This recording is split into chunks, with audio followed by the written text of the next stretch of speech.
Messages by Irwin Montrose. Chapter 1. The First Message. Elmbury was the kind of place where nothing ever happened. At least, not officially. Behind its picturesque cottages and well-tended hedgerows, whispers passed through the village like the wind, spreading gossip before the morning post arrived. It was the kind of place where secrets were currency, traded in quiet corners of the Black Hen or during the Wednesday morning knitting circle at the church hall. But nobody had ever seen anything like this before. It started with a ping. At precisely 7:45 p.m. on a damp Thursday evening, an unknown number created a WhatsApp group titled Elmbury Exposed. Within seconds, nearly 50 people were added. Everyone from the vicar to the owner of the bakery, the head teacher of Elmbury Primary, and even a few teenagers who had no idea why they were there.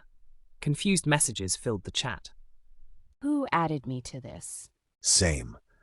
Some kind of village prank? If this is one of the students, I will find out.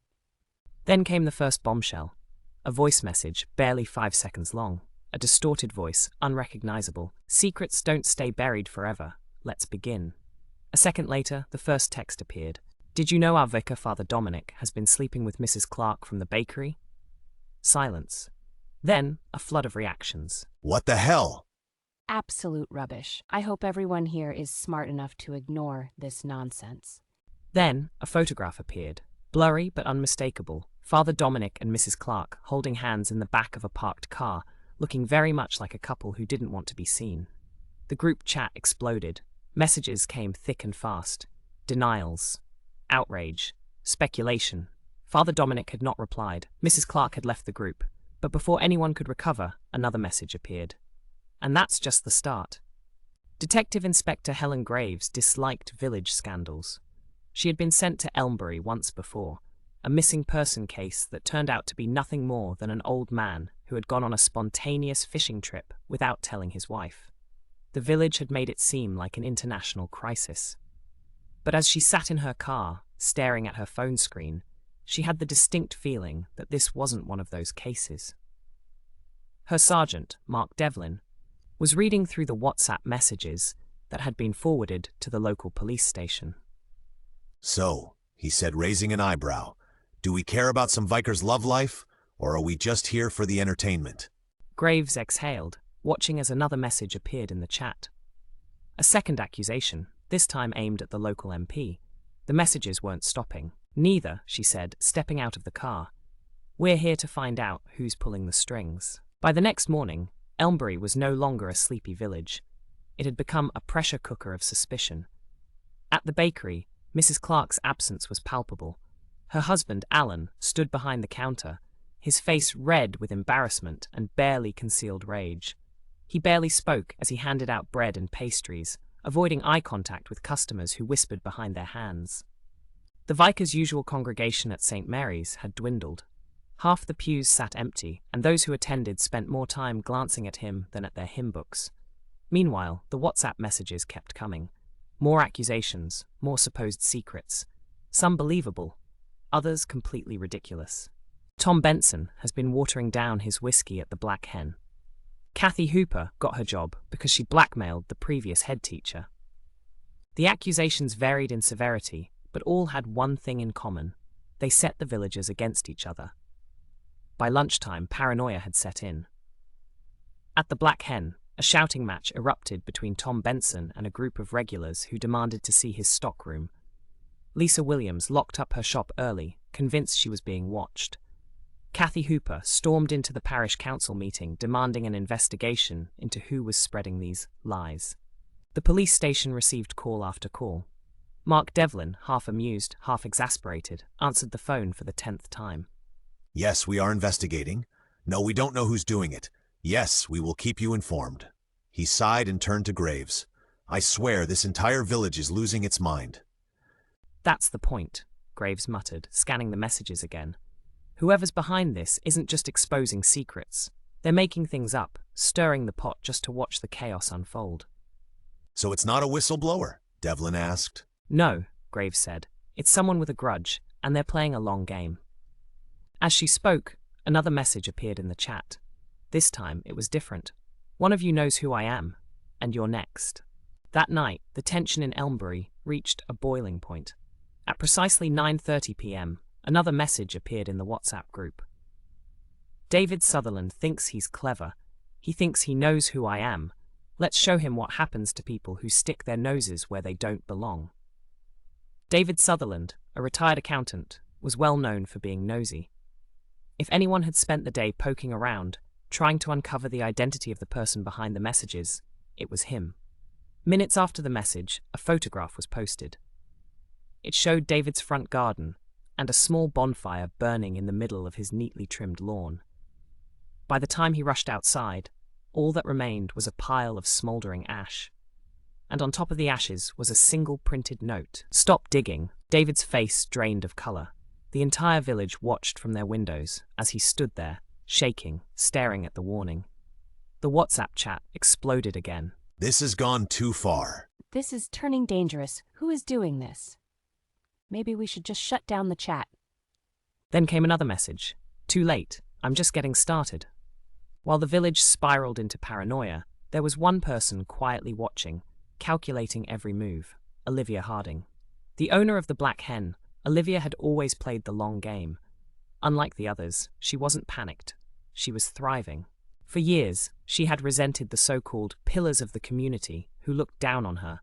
Now, their reputations were crumbling, and her pub was packed every night with people desperate for gossip. With a smirk, she poured another pint, listening in on hushed conversations. The truth didn't matter. In chaos, there was profit, and Olivia Harding had no intention of stopping it. She started feeding the flames herself, subtly encouraging villagers to share theories, pointing fingers at those she despised most. "Did you see how nervous Lisa looked today?" she whispered to one regular. "I bet she knows more than she's letting on. There's a thief among us, and I have proof." The attached photo was doctored, but convincing. It showed a grainy figure slipping out of the back of the parish hall with what appeared to be a bag of stolen donations. She made sure it looked just enough like a certain someone to set the village completely ablaze. The morning after the damning accusation, the falsely accused, Reverend Malcolm Tate, woke to find his world crumbling around him. The photo of a shadowy figure leaving the parish hall had spread like wildfire. He had devoted years to the village, counseling troubled parishioners, organizing charity drives, and yet, overnight, he had become a pariah. His phone buzzed non-stop with messages of thinly veiled suspicion. Malcolm, please just be honest. Did you take the money? We all have struggles. If you needed help, you should have said something. I really hope it's not true. But none of them outright defended him. At the church, he found the donation box emptied, its contents gone. Someone had smashed it in the night. Parishioners avoided his eye as they passed, whispering among themselves. He felt the judgment settling over him like a noose tightening. Shaking with anger, he stormed into the Black Hen, where the usual morning drinkers nursed their coffees and gossiped in hushed voices. Olivia Harding greeted him with a raised brow, hiding a smirk. "Morning, Reverend," she said, wiping down the bar. "Rough night?" The pub went silent. All eyes were on him. Who did this? Malcolm demanded, slamming his hands down.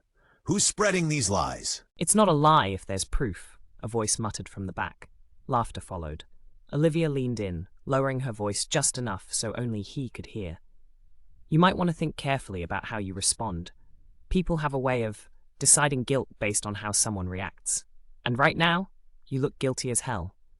Malcolm clenched his fists. He had no evidence, no way to prove the photo was doctored. But he knew someone was framing him. I'll find out who did this, he growled. And when I do, I won't be the one on trial. Meanwhile, Detective Graves sat at the police station scrolling through the group chat messages. Something didn't sit right. The accusations were too convenient, too perfectly timed. And the escalation, it was deliberate. She tapped her pen against her desk. "Devlin, what do we know about Olivia Harding?" Her sergeant looked up. Owner of the Black Hen. Never been in trouble with the law, but she's had her fair share of disputes with the parish council. She fought them over licensing extensions, planning permissions, petty stuff. Why? Because while everyone else is in a blind panic, she's the only one benefiting from this mess. Graves set her phone down, a smirk forming. "Let's pay her a visit." Olivia Harding was no fool. She had felt the shift the moment Malcolm stormed into her pub, and now, with Detective Graves sniffing around, she knew her window for control was closing. So she doubled down. That night, as the village settled into an uneasy sleep, another message appeared in Elmbury Exposed. This is a lie. I would never do that. Who is doing this? Lisa, just be honest. We all want the truth. This is getting out of hand. By morning, Lisa's shop was vandalized, her windows covered in crude accusations of thief and liar. She stood outside in disbelief, shaking with anger and fear. Meanwhile, at the Black Hen, Olivia poured herself a drink, watching her phone screen with satisfaction. The best part? Lisa and Malcolm had never even liked each other. She had just pitted two innocent people against one another. Now the village was too busy pointing fingers to see where the real danger lay. Detective Graves and Sergeant Devlin arrived at Olivia's pub just as the first villagers were filing in for the morning gossip. Olivia met them with her usual confident smirk. Detectives, what can I get you? A coffee or something stronger? Graves leaned against the bar. Just information. You seem awfully calm while the rest of this village is tearing itself apart. Olivia laughed. What can I say? People love a scandal. Graves studied her carefully. Olivia was smooth, too smooth. She wasn't panicked like the others. She was comfortable in the chaos. That meant one of two things. Either she knew who was behind this, or she was behind it. And Graves had a feeling it was the latter. Detective Graves didn't believe in coincidences. Olivia's name had been ringing in her head for too long, and now it was time to dig deeper. Back at the station, she pulled up a warrant request for digital forensics. We need to trace the origins of these WhatsApp messages, she told Devlin. If Olivia is behind this, she's left a trail somewhere. Devlin nodded. I'll get the cyber team on it, but if she's smart, she's covering her tracks. No one's that smart, Graves said. She's gotten too comfortable. People who get comfortable make mistakes. It didn't take long for the first red flag to appear. The messages had been sent through a VPN, masking the sender's location. But hidden within the metadata of a few older messages, Graves found something Olivia hadn't scrubbed, timestamps matching when she was active at the Black Hen. Graves smiled. Bingo, she pulled out her phone and typed a message to Devlin. Meet me at Olivia's pub in an hour. It's time to turn up the heat. Meanwhile, Olivia sat in her office, sipping her whiskey, scrolling through her burner phone. She smirked at the chaos she had orchestrated. But then, her phone buzzed with an alert. Unknown number. They're on to you. Her stomach tightened. Who else was watching? Detective Graves wasn't one for waiting. She liked to strike while the iron was hot, and Olivia Harding had just landed herself in the fire. By the time she and Devlin arrived at the Black Hen, the pub was quieter than usual. The midday crowd had thinned, leaving only a handful of customers nursing their drinks. Olivia was behind the bar, polishing a glass, her usual smirk in place, as if she had been expecting them. Back again? She asked, setting the glass down with a deliberate clink. I do hope this means you're finally here for that drink. Graves took a slow step forward, resting her hands on the worn wooden bar. Do I? Graves slid her phone onto the bar, screen up, displaying a list of timestamps matching Olivia's activity at the pub with the suspected WhatsApp messages. I think you do. You made a mistake, and now we have proof. A flicker of something crossed Olivia's face, just for a second, but then she laughed, shaking her head. Proof of what? That I like to chat with my customers? That's hardly illegal, Detective. No, but orchestrating a village-wide smear campaign is, Graves said, leaning in. We've been tracking the messages, and all roads lead right back to you. Now you can either cooperate, or we can take this to the next level. Your choice. For the first time, Olivia's fingers twitched. She drummed them against the bar, considering. And what exactly do you think I've done? Graves held her gaze. You've been planting fake accusations, fueling the fire, sitting back and watching as people tear each other apart. Malcolm Tate, Lisa Williams, the Vicar, all pawns in your game. But here's the thing about stirring the pot, Olivia. Eventually, you get burned. A slow exhale. Olivia placed both hands on the counter and leaned forward slightly. And what if I told you that I'm not the only one playing this game? Graves didn't flinch. Then I'd say you just made things very interesting. From the back of the pub, a phone buzzed. Olivia's eyes flicked toward the sound, just a moment of hesitation, but enough for Graves to catch it. Someone else was involved, someone Olivia hadn't counted on. And now, Graves knew exactly where to look next. For the first time, Olivia Harding's smirk faltered. She had played the village like a well-tuned instrument, but now the melody was slipping out of her control. Graves saw it in her eyes, the crack in her confidence, the hesitation as she weighed her options. All right, Olivia exhaled, gripping the edge of the bar. I'll talk. But you need to understand something. This isn't just about me. There's someone else pulling strings in ways I never could. And if I start naming names, I need protection. Graves folded her arms. Protection from who? Olivia's eyes darted toward the back of the pub, toward the phone that had buzzed moments earlier. She swallowed hard. You wouldn't believe me if I told you. Try me. Olivia leaned in, lowering her voice. There's someone in this village who thrives on control. They don't just spread rumors for fun, they destroy people for sport.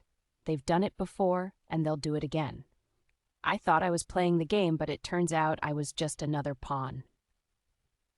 Graves exchanged a glance with Devlin, who had been quietly taking notes. Who is it, Olivia? Olivia hesitated, then whispered a name. Graves' expression hardened. Now that, she said, I did not see coming. Olivia Harding had never been the kind to ask for help, and she wasn't about to start now.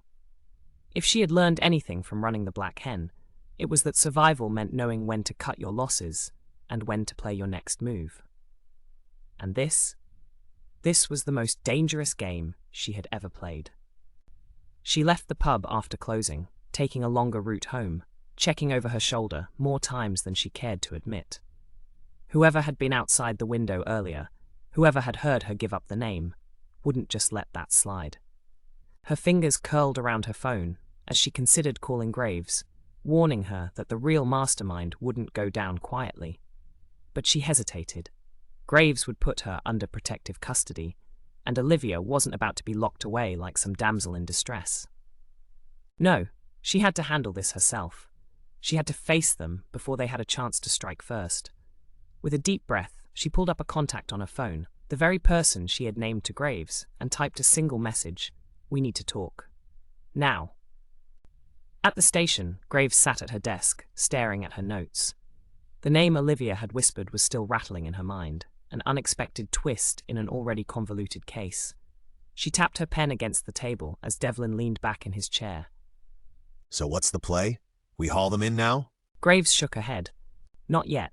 If Olivia's telling the truth, we need more than her word. This person is careful, too careful.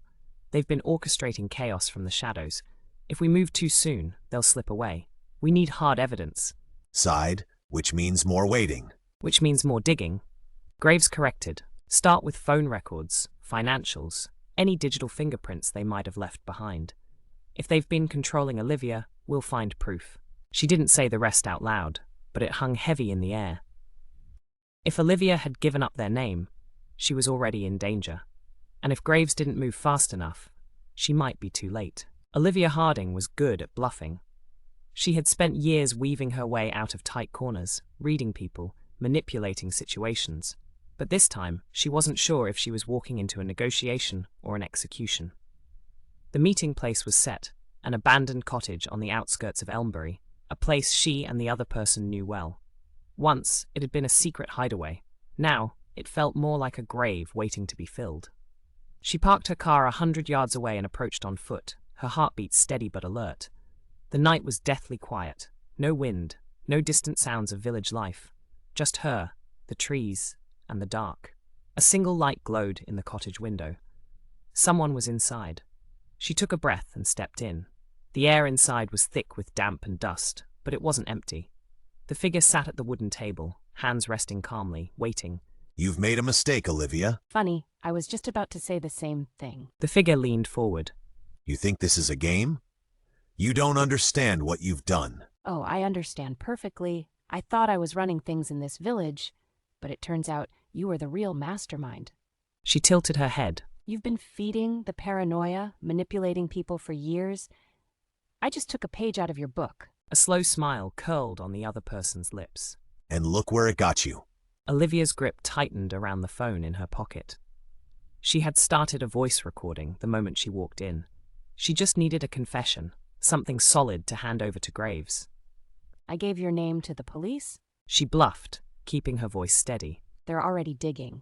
It's only a matter of time before they find proof. For the first time, she saw a flicker of something in the other person's eyes. Not fear. Calculation.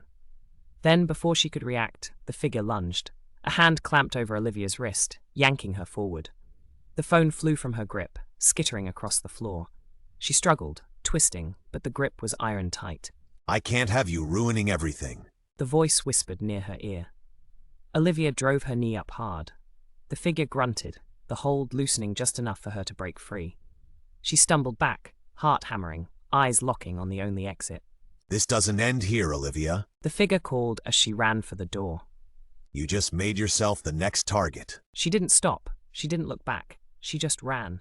I need to see Graves, now. The duty officer blinked at her in surprise, but didn't hesitate.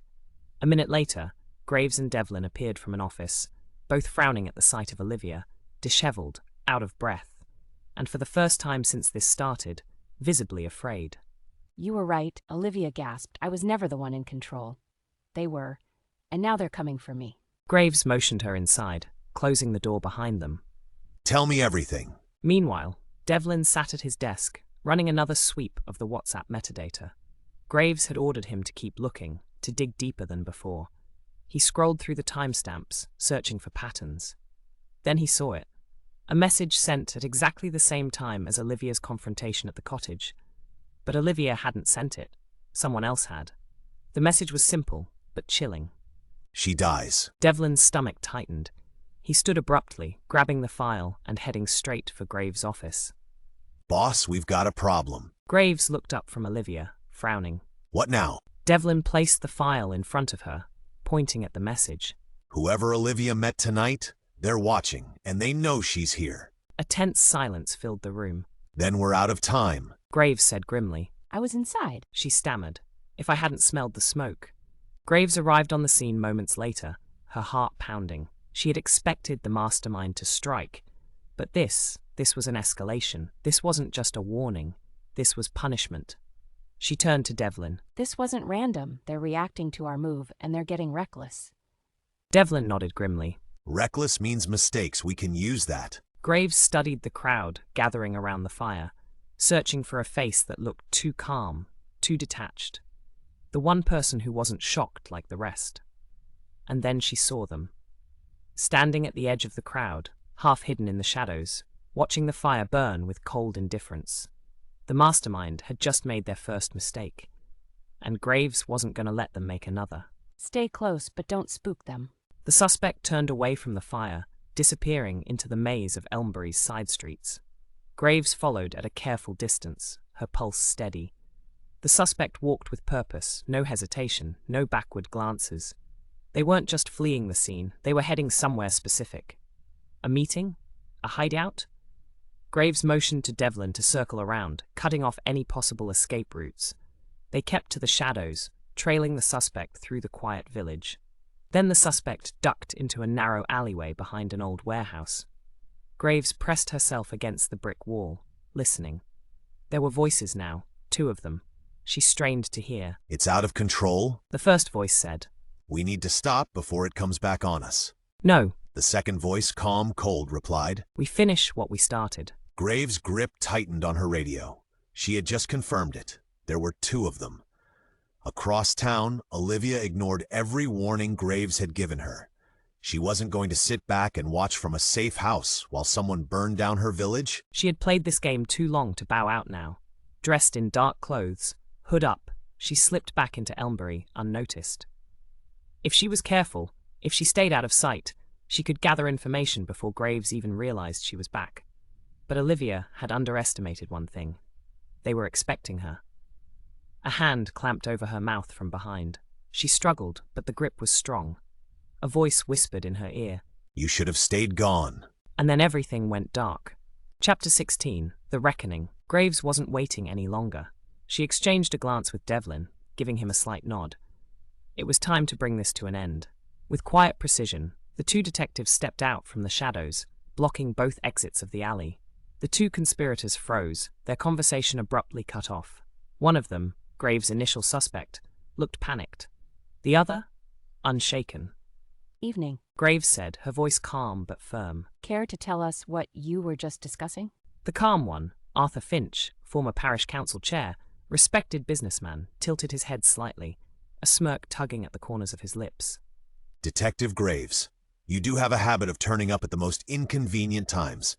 Funny. Graves replied. I was about to say the same about you. The other figure, a younger man, shifted uncomfortably. Graves recognized him, Daniel Marsh, the council's former accountant. His face was pale, his hands twitching as though he wanted to bolt, but knew it was useless. We've got a lot to talk about. Devlin added. Or would you prefer to have this discussion back at the station? I don't see why we need a discussion at all. Finch said smoothly. You have no proof of anything. Actually, we do. Graves took a step closer, holding up her phone. Digital traces, bank records, and a whole lot of bad decisions. I'd say it's enough to warrant some uncomfortable conversations. Finch's smirk faltered, just for a second. Marsh, on the other hand, broke. We didn't mean for it to go this far. He blurted, voice shaking. It was just meant to put pressure on certain people. Not this. Then talk before you dig yourself in deeper. Finch shot Marsh a withering glare, but it was too late. It started with the WhatsApp messages. Marsh admitted, words tumbling out now. We just wanted to manipulate things, nudge the right people out, make some openings. But then Olivia started stirring things up too, and Finch wanted to push back. When she wouldn't back down, it escalated. The fire? Graves demanded. That wasn't my idea. Finch exhaled through his nose, looking at Graves with something between amusement and irritation. This is absurd, he said. You can't prove anything. Maybe not yet, Graves admitted. but give it time. And in the meantime, you're coming with us. Both of you. She motioned to Devlin, who stepped forward with cuffs. Finch's composure cracked, just slightly, as the reality of the situation settled in. Marsh, however, looked relieved, almost as if he had been waiting for someone to stop him. Just as Devlin secured the cuffs, Graves's phone buzzed. A message from an unknown number. Found her. Look for the flower petals. Her blood ran cold. Chapter 17. Olivia's Trail. Olivia's head throbbed as she came to. Her hands were bound behind her back, her surroundings dimly lit. A damp, musty scent filled the air, an old storage room, maybe a cellar. She had been careless, and now she was paying for it. But Olivia Harding was nothing if not resourceful. Shifting carefully, she reached for her pocket with her bound hands. Her phone was gone, of course, but that wasn't what she needed. Instead, she felt for the tiny stash of flower petals she had grabbed from Lisa's shop earlier in the night. Carefully, she worked them loose and let them fall to the floor, one by one, as subtly as possible. A trail. It was all she could do. She just had to hope Graves was smart enough to find it. Chapter 18. Racing Against Time. Graves didn't hesitate. Get them in the car. Now, I'll meet you back at the station. She turned to Devlin. You're going alone? Devlin frowned. If we waste time, Olivia might not have one left. She snapped, already moving. I'll call for backup. Just get those two locked down. Graves sprinted toward her car, heart pounding. She had no idea who had sent the message, but she knew Olivia wouldn't leave clues unless she had no other option. This was a race, and Graves wasn't about to lose. Meanwhile, Olivia fought against the ropes biting into her wrists. The room was cold, damp, and smelled of old wood and rot. Whoever had taken her knew what they were doing. No windows, only a single door, locked from the outside. Her fingers worked furiously, trying to loosen the knots. Her captor hadn't spoken much since bringing her here, but she could hear them moving beyond the door. They were waiting. Watching. She needed to get out before they decided she wasn't worth keeping alive. She took a deep breath and did something reckless. She threw herself backward, slamming the chair she was tied to against the floor. Pain shot through her body as she hit the ground, but the impact loosened the ropes just enough. Footsteps. The door creaked. What the hell are you doing? Her captor snarled, stepping into the room. Olivia didn't answer. She twisted her wrists again, ignoring the pain. Just a little more. The rope snapped. She swung her freed arm up, catching her captor off guard. The sudden movement sent them staggering back, and Olivia scrambled to her feet, adrenaline surging. She had seconds before they recovered, and she intended to use them. Chapter 19. Breaking Free. Olivia didn't waste her chance. Her captor was still reeling from the sudden blow, and she lunged toward the door. Her hands were raw from the ropes, her body aching from the fall, but she pushed through the pain. She grabbed the first thing she could find, an old, rusted metal can from the shelf near the doorway, and hurled it at them. It wasn't much, but it bought her another second. She bolted through the door, slamming it behind her, and ran. The corridor was dimly lit, leading to a set of stairs. She could hear her captor cursing behind her, the sound of quickening footsteps chasing her through the building. Her pulse pounded in her ears as she sprinted up the steps, her bare feet slipping on the uneven wood. A door, old, heavy, stood at the top. She reached for it, throwing her weight against it. It didn't budge.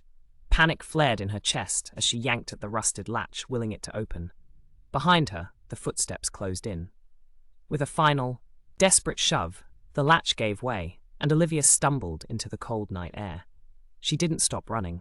Chapter 20, A Lone Reckoning. Graves drove through the narrow village streets, gripping the wheel with white-knuckled tension. She followed the trail of petals as best she could, pushing her car faster than was safe down Elmbury's winding lanes. The messages had stopped, which meant one of two things. Olivia had escaped, or she was already beyond saving. She refused to accept the latter. Then she spotted something. A dark figure sprinting across the road ahead. Graves slammed on the brakes, throwing the car into park as Olivia nearly collapsed against the hood, breathless and wild-eyed. Get in. Graves shouted, throwing the passenger door open. Olivia didn't hesitate. She clambered inside just as another figure emerged from the shadows, chasing her. Graves didn't wait to see who it was. She floored the accelerator, sending the car speeding away from the scene. Only once they were clear did she glance at Olivia. Are you hurt? Olivia's hands trembled, her face pale. I don't know, She swallowed. I don't know. Graves nodded, keeping her eyes on the road. You're safe now. But we're not done yet. We need to end this. Tonight. Olivia took a shaky breath, nodding. Then let's finish it. Chapter 21, The Public Reckoning. Graves didn't take Olivia to safety. There wasn't time. She turned the car around and headed straight back toward the village square, where the remnants of the night's chaos still lingered. A small crowd had gathered near the fire-damaged flower shop, whispering, speculating. She wanted this to end in the open, where the mastermind wouldn't be able to slink away unseen. Stay in the car? Graves ordered Olivia as she pulled up, stepping out without hesitation. She spotted the familiar figure of Arthur Finch among the onlookers, his arms crossed, his expression unreadable. Detective Graves. He greeted her smoothly. Something else on your mind? As a matter of fact, yes. Graves took a step forward. We just had an interesting encounter tonight. Someone tried to take Olivia Harding out of the equation. And given how much you wanted her silenced, I have to wonder, did you really think you'd get away with it? A murmur rippled through the crowd. Eyes turned toward Finch, suspicion brewing. Finch, however, didn't flinch. That's a serious accusation, He said calmly. I do hope you have evidence. You always think you're the smartest person in the room, don't you? Graves smirked, holding up her phone. Unfortunately for you, Olivia managed to escape, and she remembers exactly who was waiting for her. At that moment, the car door opened and Olivia stepped out. Her face was bruised, her clothes torn, but her voice was steady. You sent someone after me, Finch. She said loud enough for everyone to hear. And when that didn't work, you tried to burn Lisa out of town. The murmuring intensified. Lisa Williams, standing near the flower shop's charred remains, narrowed her eyes. You did this? She demanded. Finch remained composed, but Graves saw the flicker of calculation in his gaze. He was cornered, and he knew it. Then, he tried his final move, turning to the crowd. You all need to think very carefully about who you trust, He said smoothly. I have spent years serving this village, keeping order. And now, you're going to take the word of a woman who makes her living off your gossip? He gestured toward Olivia. Someone who benefits from chaos? It might have worked, if not for Marsh. The younger conspirator, still rattled from his earlier confession, suddenly spoke up. Slying? He snapped. I helped you with the messages, but I didn't sign up for this. You made me believe we were just shifting things in the village, not ruining lives. The crowd turned again, this time against Finch. The murmurs grew into whispers, then into outright accusations. He's lying. How long has he been manipulating us? And to think I voted for him. Graves watched as Finch's cool demeanor cracked. His eyes darted around, searching for an escape route, one that didn't exist. Then she stepped in close, lowering her voice just for him. It's over. For the first time, Finch had no response. Graves pulled out her handcuffs. Arthur Finch, you are under arrest for conspiracy, harassment, and attempted arson. You can keep up the performance if you like, but I think we both know how this ends. The village square was silent as the final act played out. Finch, once a pillar of the community, was led away in handcuffs. And just like that, Elmbury's most dangerous secret was finally exposed. Epilogue: the aftermath. In the days that followed, the village slowly began to stitch itself back together. The WhatsApp group was deleted, the paranoia faded, and though scars remained, so did the lessons learned. Olivia returned to the Black Hen, bruised but unbroken. Lisa Williams began the slow process of rebuilding her shop. Graves and Devlin filed their final reports, knowing that while the case was closed, the echoes of it would linger. And as the sun set over Elmbury, there was, at last, a quiet kind of peace. The end.